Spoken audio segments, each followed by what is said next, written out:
Hello पिलामाने आशा करी आपण मैंने समस्ते बहुत भलरे थे।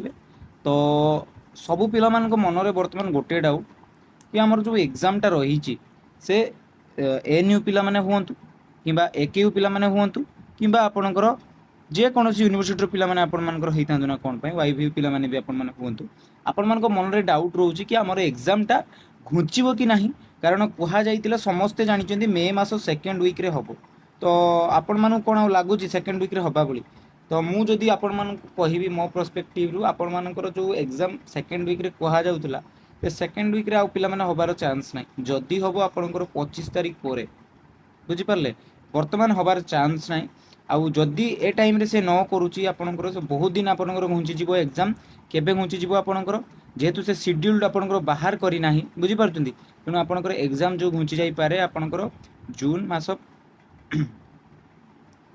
मास 15 तारीख पर बुझिपारे जून मास 15 तारीख पर आपंकर एग्जाम कंडक्ट करा जाई पारे आउ आपण मैंने कहे कि सार आपड़ केमी मन इच्छा कहीदे ये सब जिन ठीक अच्छे मुझे प्रूफ्र सहित देखी कि जिनस हुए तो सही आपंकर यूनिवर्सिटी उपर डिपेंड करे जदि से चाहिए एग्जाम कर किंतु जदि एबे से रिसेंट उपरे न करोची बा शेड्यूल न प्रकाश करुच्ची देन मन रखिथे जिनसटा आपंकर कौन हम घुंचब बुझिपारे आउ केबे घुंचब ना बहुत दिन घुंचब यही टाइप रे हेइतिला आर थर मध्य किछि यूनिवर्सिटी कौन करथिले आपनकर फर्स्ट एग्जाम कर देइतिले बट आउ किछि यूनिवर्सिटी जेहेतु लेट हो जाइतिला से माने जून मासरे कंडक्ट करेले बुझिपारे तेणु ये जिनस हेइतिला मध्य आर थर किछि बड़ कथा नुहे आपण मानको मु कहि रखे वीडियोटा लास्ट जाए देखिबे आउ वीडियो बहुत किछि जिनस आपण मानको जानिबार अछि।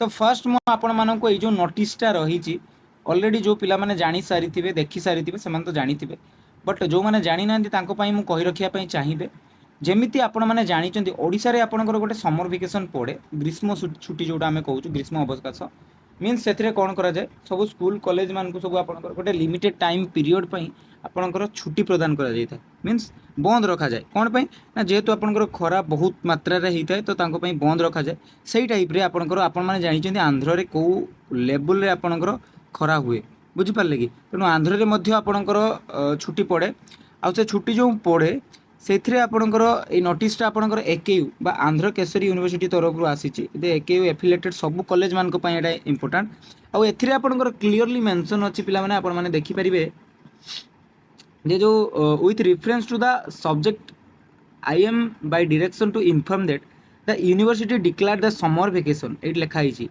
आ कौ माने कौ मानकू जोटी भी आपणकर प्रोफेशनल आपणकर कॉलेज रही जहाँ भी आपणकर सब कॉलेज रही affiliated college Andhra Kesari university under रे सेमानंकु आपणकर दिया जाउची समर वेकेशन केते रु केते तारीख ना आपणकर 30/4/2026 माने आमे कहि परिबा कोन एप्रिल मास 30 तारीख रु जून मास 14 तारीख जाए आपणकर एकेडमिक ईयर 2025-2026 बुझि पारले तो ये जिनसटा आपण मानकर एठी बुझिबार अछि आ केबे रीओपन हबो ना 15/6/2026 माने जून मास 15 तारीख आपणकर रीओपन पुणी हो स्कूल कॉलेज माने सब आप जति आपणकर कॉलेज रोचु यूनिवर्सिटी समस्त आपणकर रीओपन बुझीगले वर्तमान आपणकर एई जो टाइम पीरियड रहिला पिला माने बुझंतु टिके एई जो टाइम पीरियड रहिला आउरी से इंपोर्टेंट इनफॉरमेशन देइची कि जदी कौन कहले पिला माने जदी आपण जो यूनिवर्सिटी रे पढुचंती बा आपणकर एके यूनिवर्सिटी ठीक अछि फॉर एग्जांपल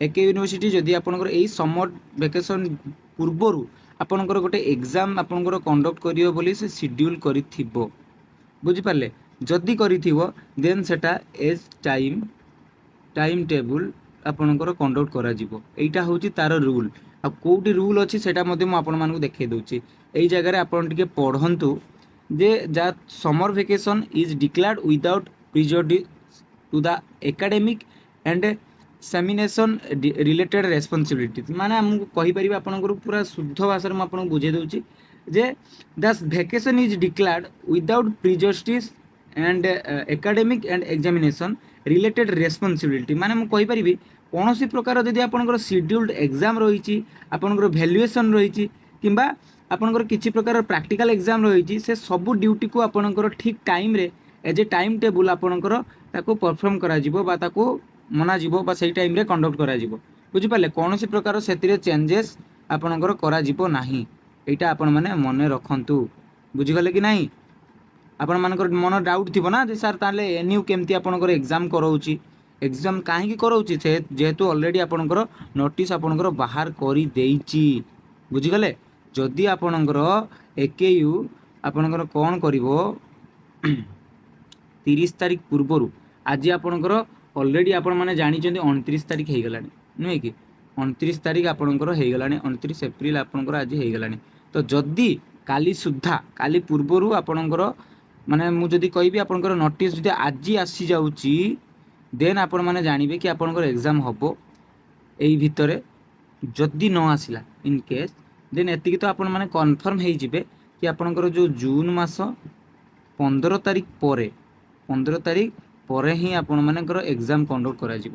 ଏଇଟା ବେସିକାଲି ମୁଁ କହୁଛି ଆପଣଙ୍କର ଯେଉଁ ଏକେୟୁ ୟୁନିଭର୍ସିଟି କଥା, ଅଦର ୟୁନିଭର୍ସିଟିର ସେମିତିଆ କିଛି ନୋଟିସ୍ ବର୍ତ୍ତମାନ ଯାଏଁ ଆସିନି। ତେଣୁ ଆପଣମାନେ ଯେଉଁମାନେ ବି ଏକେୟୁ ପିଲାମାନେ ପଢ଼ୁଛନ୍ତି, ପଢ଼ାପଢ଼ି କଣ୍ଟିନ୍ୟୁ କରନ୍ତୁ, କାରଣ କେତେବେଳେ ସେ କ'ଣ ଦେଇଦେବ ସେଇଟା ୟୁନିଭର୍ସିଟି ଉପରେ ଡିପେଣ୍ଡ କରେ। ଯଦି ଆପଣଙ୍କର ଏକ୍ଜାମ୍ ହେବାର ଥାଆନ୍ତା ସେକେଣ୍ଡ ୱିକ୍ରେ, ଅଲରେଡ଼ି ନୋଟିସ୍ ଆସି ସାରନ୍ତାନି, କିନ୍ତୁ ବର୍ତ୍ତମାନ ଆପଣଙ୍କର ସେକେଣ୍ଡ ୱିକ୍ରେ ହେବାର ଚାନ୍ସେସ୍ ନାହିଁ। ଆପଣମାନଙ୍କର ଯଦି କରିବ ସେ 25 ତାରିଖ ପରେ, ଆପଣଙ୍କର 25 ମେ ପରେ କରିବ ଯଦି ନୋଟିସ୍ ଆସୁଛି। ଯଦି ନୋଟିସ୍ ନ ଆସୁଛି ଆପଣମାନେ ଜାଣିବେ ସିଧା ଜୁନ୍ ମାସକୁ ସେ ଟ୍ରାନ୍ସଫର୍ କରିବେ। ବୁଝିପାରିଲେ? ଏଇ ଜିନିଷ ଯେଉଁଟା ଆମେ ଖବର ପାଉଛୁ, ଆଉ ଆପଣମାନେ ତ ନୋଟିସ୍ରେ ମଧ୍ୟ ପଢ଼ିପାରୁଛନ୍ତି କ୍ଲିଅରଲି। ମୁଁ ମୋ ମନରୁ କିଛି କଥା ଆପଣମାନଙ୍କ ସହିତ ସେୟାର କରୁନି। ବୁଝିପାରିଲେ? ତେଣୁ ଏତିକି ଜିନିଷ ଆପଣମାନଙ୍କୁ ମାନେ ଧ୍ୟାନ ରଖି ଚାଲିବାର ଅଛି। ଏନ୍ୟୁ ପିଲାମାନଙ୍କର ହୁଏତ ଆପଣଙ୍କର ଏକ୍ଜାମ୍ ଜଲ୍ଦି ସରିଯିବ। ବୁଝିପାରିଲେ? ତେଣୁ ଆପଣମାନେ ନିଜ ପଢ଼ାପଢ଼ିକୁ କଣ୍ଟିନ୍ୟୁ କରନ୍ତୁ। ସିଲେକ୍ସନ୍ କ୍ୱେଶ୍ଚନ୍ ଅନୁସାରେ ଆପଣମାନେ ପଢ଼ିକି ଯାଆନ୍ତୁ। ଡାଇଗ୍ରାମ୍ ଯାହା ରହିଛି ତାକୁ କଣ୍ଟିନ୍ୟୁ କରନ୍ତୁ।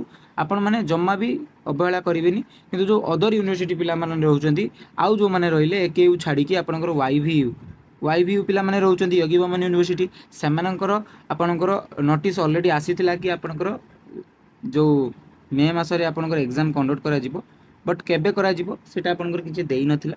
ତ ସେମାନଙ୍କର ଯେହେତୁ ଆପଣଙ୍କର ଅଲରେଡ଼ି ମେନସନ୍ ଥିଲା, ହେଇପାରେ ଆପଣଙ୍କର ଏକ୍ଜାମ୍ ହେଇପାରେ। ବୁଝିପାରିଲେ? କିନ୍ତୁ ନୋଟିସ୍ ଆସିବା ଦରକାର ପିଲାମାନେ। ନୋଟିସ୍ ଯଦି ଆସୁନାହିଁ, ଆପଣଙ୍କର ସମର୍ ଭ୍ୟାକେସନ୍ ଟାଇମ୍ ଭିତରେ ଆପଣଙ୍କର ଆସିବାଟା ବହୁତ କଷ୍ଟ। ବୁଝିପାରିଲେ? ଯଦି ଆସିବ ଆପଣଙ୍କର 30 ତାରିଖ ପୂର୍ବରୁ ଆସିଯିବ ସବୁ ନୋଟିସ୍।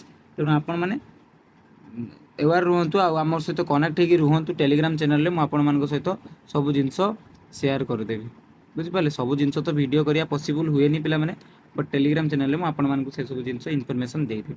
ଆଉ ଯେଉଁ ଏନ୍ୟୁ ପିଲାମାନେ ରହିଲେ, ଆପଣମାନଙ୍କର ତ 20 ତାରିଖରୁ ଏକ୍ଜାମ୍ ଷ୍ଟାର୍ଟ ହେଉଛି, ଆପଣମାନେ ଜାଣିଛନ୍ତି।